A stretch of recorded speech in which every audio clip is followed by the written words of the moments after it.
Hier, le projet de constitution a été remis au président de la transition par la commission de finalisation. Qu'est-ce qui a changé? Eh bien, les modifications concernent notamment les articles 31 et 32 et respectivement sur les langues nationales et la laïcité. On en sait plus avec Ibrahima Traoré.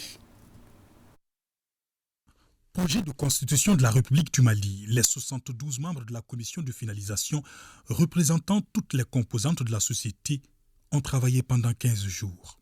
Ils ont passé en revue l'ensemble des dispositions de l'avant-projet. Quelles sont les modifications apportées? D'abord sur la forme.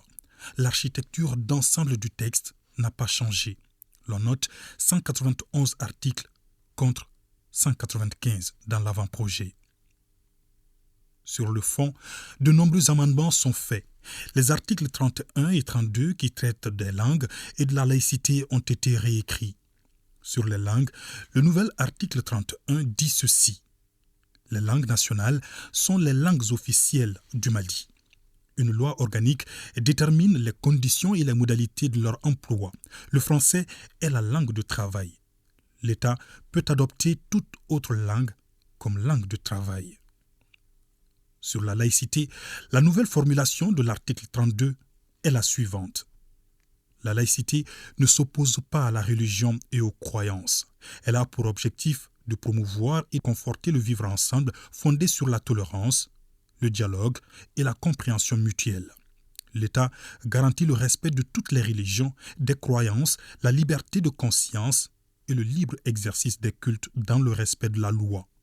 À ce niveau, le coordinateur de la commission de finalisation tient à apporter quelques précisions. Il est souhaitable que nous ayons raison gardée. Pourquoi?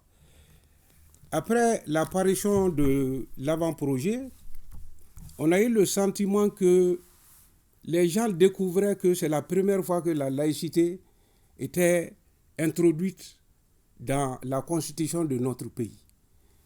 Mais non, je pense qu'il y a un malentendu. Depuis que le Mali est Mali, la République est déclarée laïque.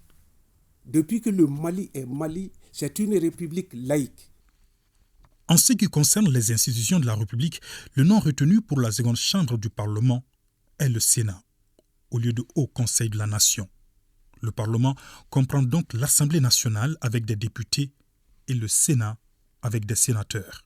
Autre fait notoire, ce projet de constitution gère la question de la transhumance ou nomadisme politique et prend en compte les Maliens établis à l'extérieur au niveau de la représentation nationale.